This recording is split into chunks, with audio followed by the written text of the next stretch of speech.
In the official Harry Potter timeline, Argus Filch is a cautionary tale, a man defined entirely by what he lacks. He is a punchline, a bitter relic of a man haunting the corridors of Hogwarts with a rusted heart. But what if his lack of magic wasn't a biological accident of birth, but a self-inflicted wound? Today we deconstruct a reality where Argus Filch was once a wizard, and how the weight of a dying legacy set him up for a fall that would shatter his soul. The story begins in the shadowed, drafty corridors of a crumbling estate, a place where the Filch name was whispered with more reverence than it actually commanded. The Filches were a faded, pureblood line, living among the dusty relics and cold heirlooms of a greatness they no longer possessed. Their family tree was a complex graft of Slytherin ambition and Hufflepuff service. However, to Argus's parents, both staunch Slytherins, the unassuming and modest nature of their Hufflepuff relatives was viewed as a stigma. They didn't see the Hufflepuff traits as a strength. They saw them as a delusion of the greatness they felt they were owed. From the moment he could grasp a wand, Argus was branded the Redeemer of the family name. He was the biological investment intended to wash away the stain of their poverty and restore the Filch name to its rightful place among the wizarding elite. To ensure his vision remained untainted by reality, his parents kept him in a state of clinical isolation. They curated his upbringing, feeding him a steady diet of stories about noble ancestors, until Argus genuinely believed that the very name Filch commanded a bow of respect from any witch or wizard he might encounter. Biologically, however, the magic didn't match the myth. Argus's early magic was functional, but entirely unremarkable. It lacked the effortless flair of a prodigy, but his parents, blinded by their own desperation, praised every clumsy spark and minor levitation as proof of a dormant genius. They convinced the boy that his true power was a royal force, one that was simply waiting for the catalyst of Hogwarts to fully unlock. By September 1941, Argus Filch was an 11-year-old boy boarding a train with an ego built on a foundation of sand. He was completely unaware that the world outside his front door didn't view him as royalty. It viewed his family as a joke. The Hogwarts Express acts as the first mechanical filter of the wizarding world, a place where the curated lies of a child's upbringing meet the sharp, unyielding edge of peer comparison. He introduces himself to his new housemates with a rehearsed gravity, expecting the name Filch to command the same respect it did in his parents' stories. Instead, he is met with a devastating indifference. The recognition he was promised never arrives. The psychological fracture deepens when he encounters Emmeline Avery, a young representative of the genuine wizarding elite. When Argus introduces himself, expecting a bow or a flicker of respect for his noble name, Avery responds with a laugh that cuts deeper than any hex. He delivers a surgical deconstruction of the Filch legacy. The name isn't a badge of honor, it's a joke. Among the true elite, Filch has become synonymous with a petty thief or a beggar, a family that lost its power generations ago and has been living on the fumes of a lie ever since. The humiliation is codified when Avery spots his friend, Cyrus Lestrange, and uses Argus as the opening act for their shared amusement. In that moment, the boy's sense of self is shattered. He realizes with a sickening clarity that his parents lied to him. He is not the redeemer of a fallen house, but a nobody who has been fed a diet of delusions. By the time the train reaches Hogsmeade, the social hierarchy has already been established. Argus Filch is no longer a student entering his kingdom. He is a target, relentlessly bullied by Riddle's inner circle of Avery and Cyrus Lestrange. The transition from the Hogwarts Express to the castle gates is the first time the Redeemer of the Filch line truly feels the weight of the world he is entering. As the first years gather at the entrance to the Great Hall, the architectural judgment of Hogwarts begins.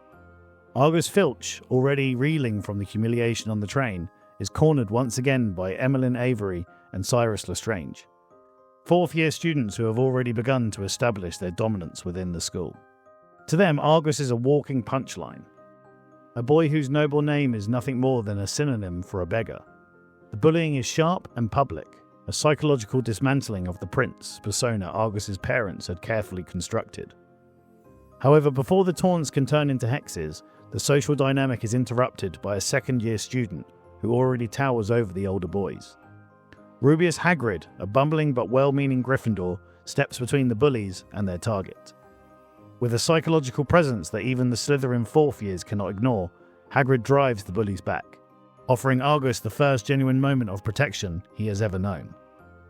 In the quiet moment that follows, the two outsiders share a brief exchange.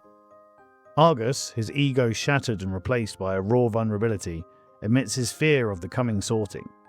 He tells Hagrid that while his parents were both staunch Slytherins, his family tree has deep, unassuming roots in Hufflepuff.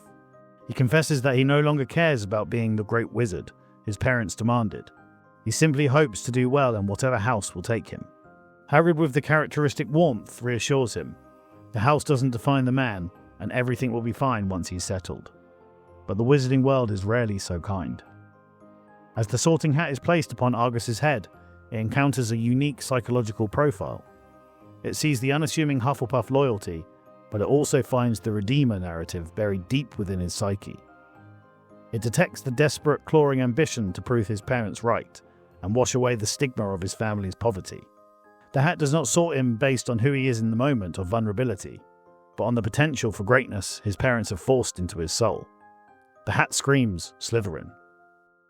The applause from the green and silver table is polite, but as Argus takes his seat, he sees Avery and Lestrange waiting for him. The tragedy of the moment isn't just the house he was placed in, but the company he is forced to keep. Any hope of the simple, quiet life he had just described to Hagrid is gone. He is now a boy trapped between the crushing expectations of his parents and the cold judgment of a house that values the very power he struggles to manifest. The transition from the Great Hall to the Slytherin Common Room is the moment the delusion becomes a ghost. Slytherin is a house built on the currency of power, and Argus Filch arrives with an empty vault. He enters the dungeons not as a peer, but as a nobody. A boy whose noble name is recognised by the elite as nothing more than a joke. Academically, the year is a slow-motion car crash. While his parents had curated a childhood of praise, convincing him he was a prodigy, the reality of the classroom is surgically cold. Argus discovers that his magic possesses no velocity. While peers like Tom Riddle or Emmeline Avery cast with a terrifying, effortless grace, Argus's magic is clumsy and weak. He is forced to confront the mechanical reality of his own mediocrity. His spells are stuttering, low-wattage bursts that fail to meet even the basic requirements of charms or transfiguration. The psychological fracture is deepened by the mail delivery. Every morning, Argus receives letters from his parents, cold, demanding scrolls that remind him he is the Redeemer of the Filch line. They expect greatness to be unlocked, completely oblivious to the fact that their son is the statistically weakest link in his year. Socially, the Common Room becomes a hunting ground. Argus is relentlessly targeted by the early Death Eaters, Avery and Cyrus Lestrange. He isn't just teased, he is deconstructed. They use him as a training dummy for their own evolving hexes, ensuring he understands his place at the absolute bottom of the hierarchy. Throughout this year, Argus watches Rubeus Hagrid from afar, the Gryffindor who showed him a single moment of kindness. He sees Hagrid thriving in his own way, surrounded by all sorts of beasts and creatures, while Argus is trapped in a house of predators who look at him with a mix of pity and disgust. By the end of his first term, the ambition of the Redeemer has been replaced by a boy of repressed rage, a student who has learned to keep his head down and his heart locked away. He realizes he is not a protege entering his glory. He is a prisoner of a legacy he cannot possibly fulfill. The transition into the academic year of September 1942 marks a shift from the isolated misery of a first-year student to the functional despair of a social pariah. For Argus Filch, the Redeemer narrative remains a psychological tomb. While his parents continue to demand greatness through cold, demanding letters, every other face at Hogwarts reflects a single, brutal consensus. Argus is a loser. In a castle as vast as Hogwarts, the paths of a struggling Slytherin second year and a boisterous Gryffindor third year rarely align. However, the grounds provide a shared sanctuary for the discarded. Argus, fleeing the castle to avoid being deconstructed by Avery and Lestrange, often retreats to the edge of the Forbidden Forest to practice the basic charms that still fail him. There, he consistently finds Hagrid, who is similarly marginalized for his obsessive love for the misunderstood creatures. While the rest of the school views Hagrid as a bumbling giant and Argus as a magical failure, the two boys recognize a common frequency in each other. In the company of the giant, the crushing weight of his parents' expectations finally goes silent. Argus isn't a redeemer or a joke, he is simply a friend. He spends his evenings helping Hagrid hide scraps of food for a secret pet, finding a sense of purpose in protecting something else the world would label a freak. By mid-term, the atmosphere at the castle shifts from mockery to terror. The Chamber of Secrets has been opened. As a horror begins to stalk the corridors, the student body is paralysed by fear. For Argus, the chaos of the school only makes his refuge with Hagrid more precious. But in the House of Ambition, a friendship with an outcast is a known variable that can be weaponized. Tom Riddle, the magnetic center of the Slytherin hierarchy, has noticed the boy who vanishes into the woods every evening. He sees the vulnerability in Argus's eyes and the heavy, unfulfilled expectations of the Filch name. One evening, as Argus prepares to leave the dungeons to meet Hagrid, his path is blocked. Tom Riddle steps out from the shadows, his presence radiating a polished, dangerous grace. He does not offer a hex or a taunt. Instead, he offers a hand. The intervention by Tom Riddle is not a simple act of kindness. It is a tactical acquisition. Riddle, a master of psychological reconstructing, recognizes that the most useful tool is a man who is both desperate for validation and utterly disposable. By offering Argus protection and a seat at the table with the very elite who spent a year dismantling him, Riddle provides the boy with a powerful chemical rush. The feeling of finally being the redeemer his parents demanded. The shift in the Slytherin common room is immediate and terrifyingly clinical. Under Riddle's silent decree, the physical bullying from Emlyn Avery and Sirius Lestrange ceases. They no longer look at Argus as a target, but as a pet project. For the first time in his life, Argus feels the warmth of the sun, but it is the cold, artificial sun of Tom Riddle's favour. Riddle promises to do what the teachers could not. He offers to personally tutor Argus, promising to finally unlock the true power his parents had always insisted was there. Argus is consumed by a feverish excitement. To be hand-selected by the most talented wizard in the school feels like the redemption his parents demanded. In his naivety, Argus does not see a predator. He sees a saviour who will finally make him the great wizard he was born to be. As the academic year of 1943 progresses, the school descends into a state of structural panic. As the attacks on students intensifies and the student body trembles, Argus feels a perverse sense of security. He is living a double life. In the daylight, he is the junior associate of the most powerful group in Slytherin. In the shadows of the evening, he still visits the Forbidden Forest to help Hagrid with his misunderstood creatures. Riddle, however, is not blind to these excursions. He watches the Hufflepuff-rooted loyalty of Argus displays towards the giant Gryffindor and identifies it as the perfect biological leverage. Riddle has a problem. He has opened the chamber, but the school is on the verge of closing, and Albus Dumbledore is watching his every move with an unwavering analytical suspicion.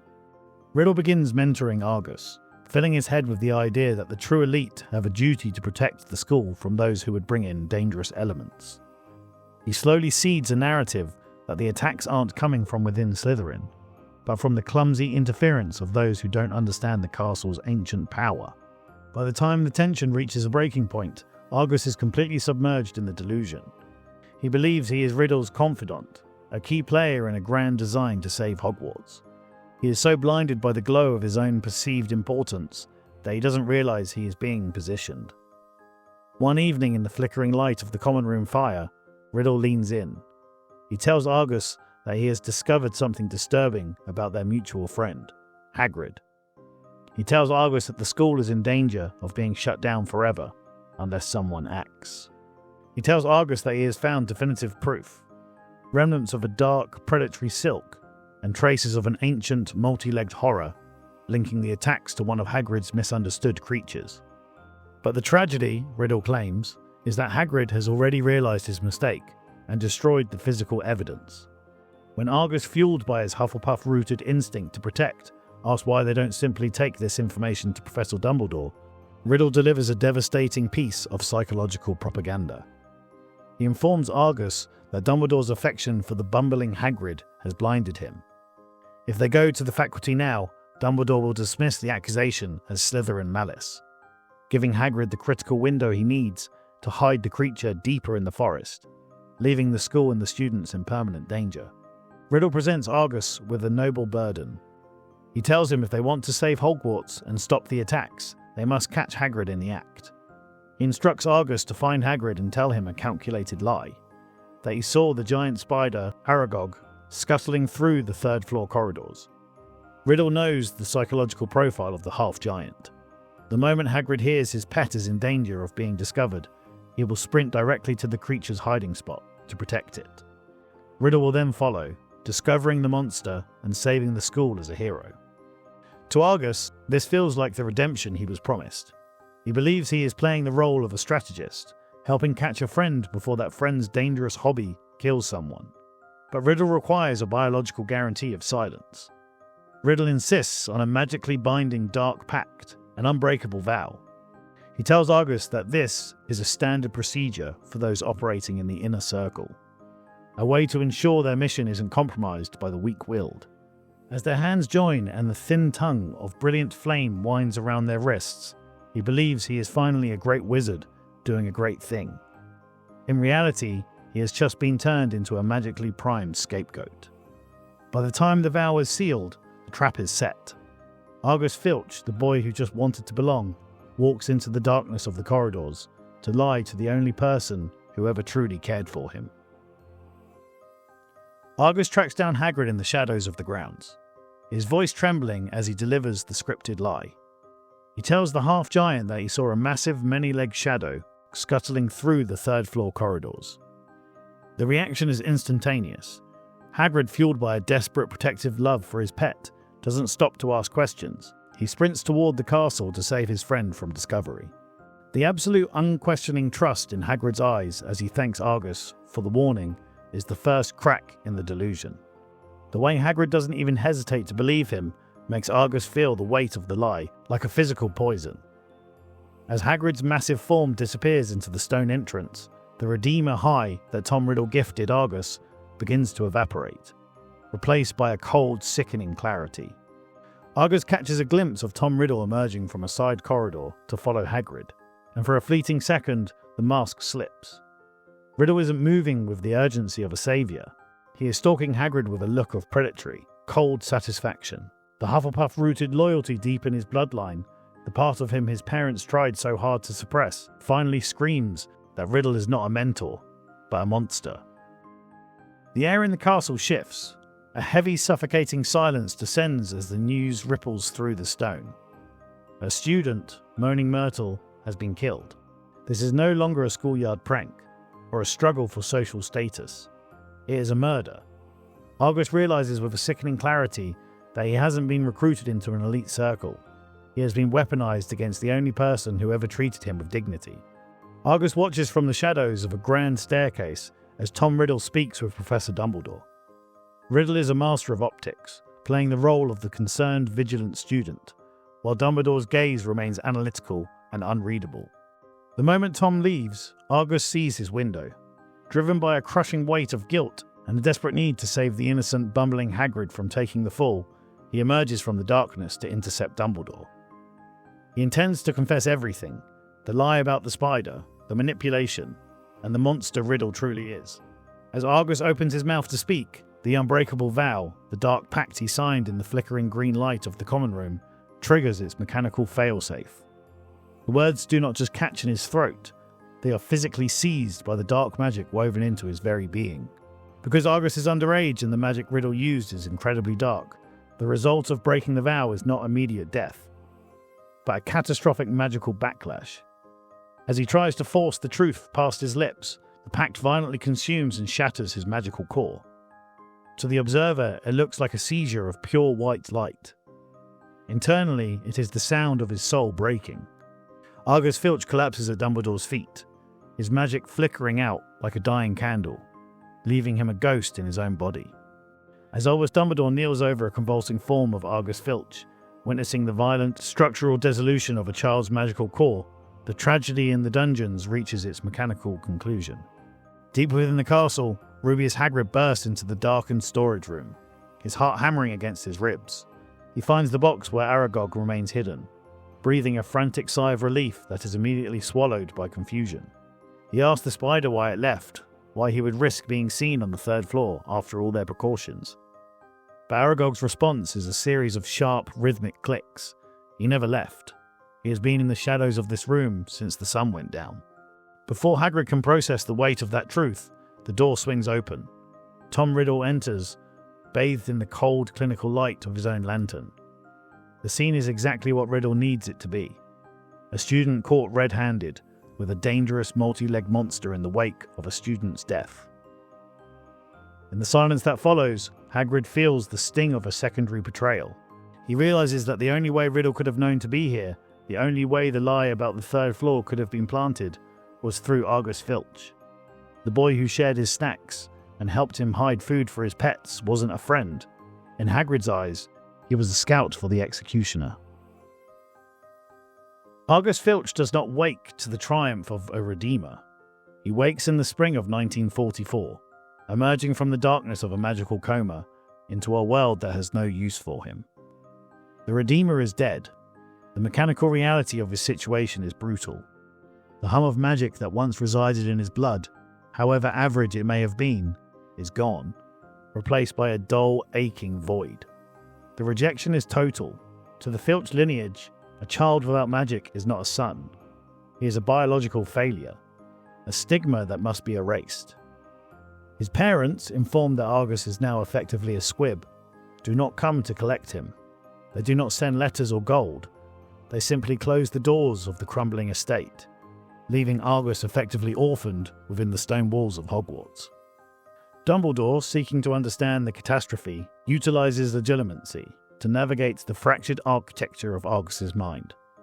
He sees the truth that the rest of the world will never know, that Argus Filch sacrificed his very magic to try save a friend.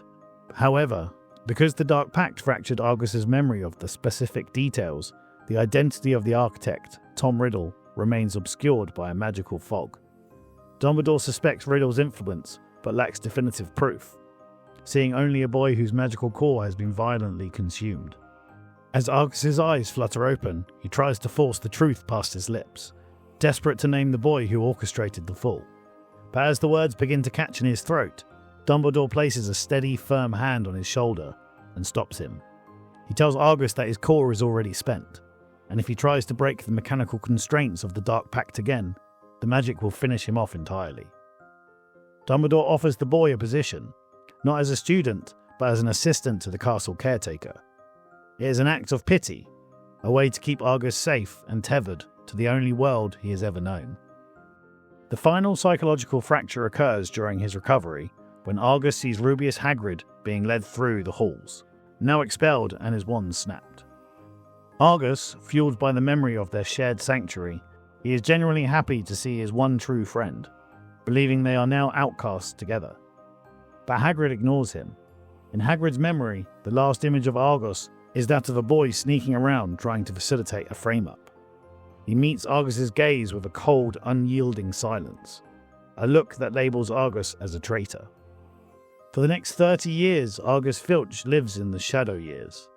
He exists in the periphery of the castle, a young man who looks at the students not with wonder, but with a blinding, bitter jealousy for magic they so carelessly take for granted. He spends 3 decades cleaning up magical messes of teenagers who waste the very gift he sacrificed his future to protect. The students laugh at him, mocking the squib who must scrub floors by hand while they flick their wands in careless disregard. He is forced to confront the grueling mechanical reality of maintaining a massive magical school without a single spell of his own, a task that is as exhausting as it is thankless. Yet he endures the labour and the ridicule because it is his only choice. His family has utterly abandoned him, leaving Hogwarts as the only roof over his head and the only home he has left.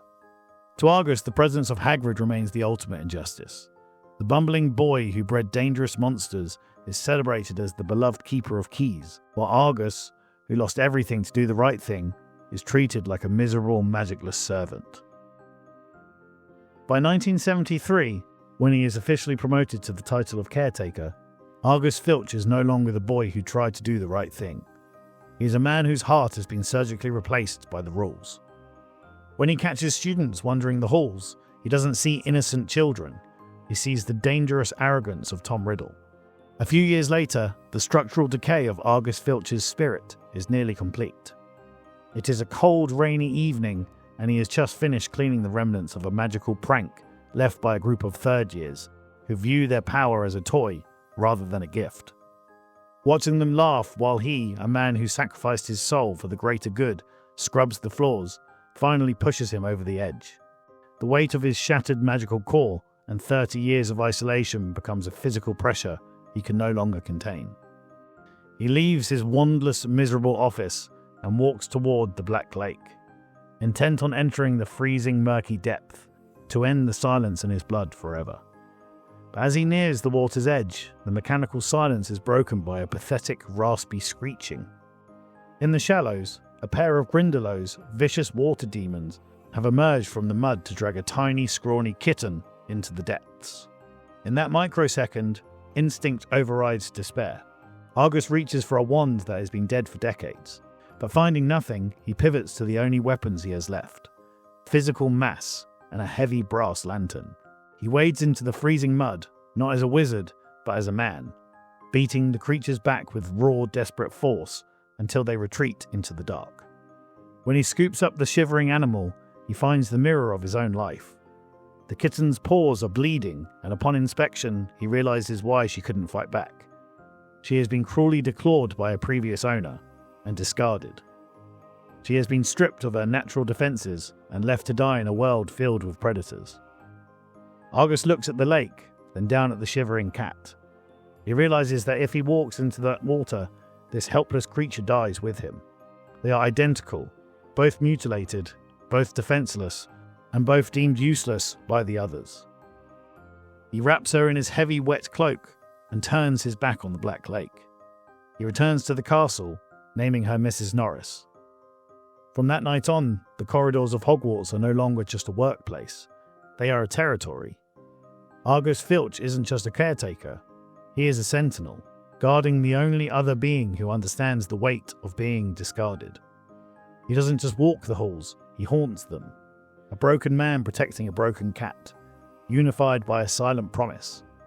The world may have taken their magic, but it would never again make them invisible. They are no longer discarded. They are the ones who watch. In a castle full of those who would take their power for granted, the man and the cat are the only ones truly paying attention. And that is the tragic story of Argus Filch. Not a man who was born bitter, but a man who was made to be bitter. He lost his family, his future, and his only friend, all for a truth he was never allowed to speak. Does this change how you see the man lurking in the shadows of Hogwarts?